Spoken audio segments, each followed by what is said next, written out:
સુરતમાં દેહ વ્યાપાર પર પ્રતિબંધ હોવા છતાં સ્પા સહિતની આડમાં કૂટણખાના ચાલતા હોવાનું અવારનવાર પકડાતું હતું, ત્યારે હવે કૂટણખાના ચલાવનારને સ્પા યોગ્ય ન લાગતા હોવાથી દેહ વ્યાપાર માટે કોમર્શિયલ કોમ્પ્લેક્સમાં દુકાનોને ડેસ્ટિનેશન બનાવવામાં આવી હોવાનું સામે આવ્યું છે।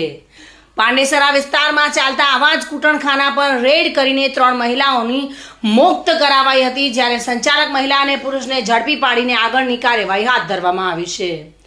પાંડેસરા વિસ્તારમાં કૈલાસ ચોકડીથી અલથાણ ખાડી તરફ જતા રોડે આવેલી સિદ્ધિવિનાયક પ્લેટેનિયમની 3જા માળની દુકાને જ્યાં પોલીસે રેડ કરી હતી અને જેમાં આ કૂટણખાના ચલાવતા એટલે કે દેહ વ્યાપાર ચલાવતા 3 લોકોને ઝડપી પાડ્યા છે।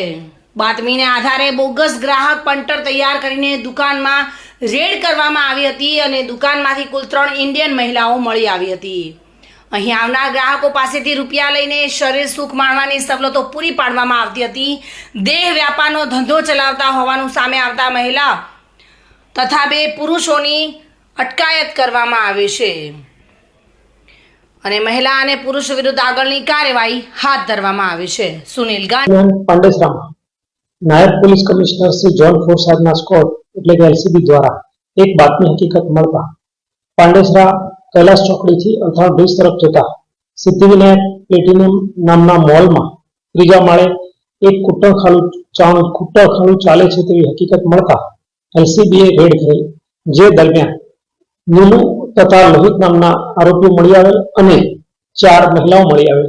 ત્યારબાદ પોલીસ ઇન્સ્પેક્ટર હુદરનાઓ જગ્યા પર જતા તેઓ પોતે ફરિયાદી થયેલા અને તેઓ વિરુદ્ધ કાયદેસરની કાર્યવાહી કરવામાં આવી, જેમાં 4 મોબાઈલ, 1190 રોકડા અને કોન્ડોમ પણ મળી આવેલા હતા, જે પોલીસે કાયદેસરની તપાસ હાથ ધરી આગળની કાર્યવાહી આચરેલ છે, જેમાં 4 મહિલાઓને મુક્ત કરવામાં આવેલ હતી।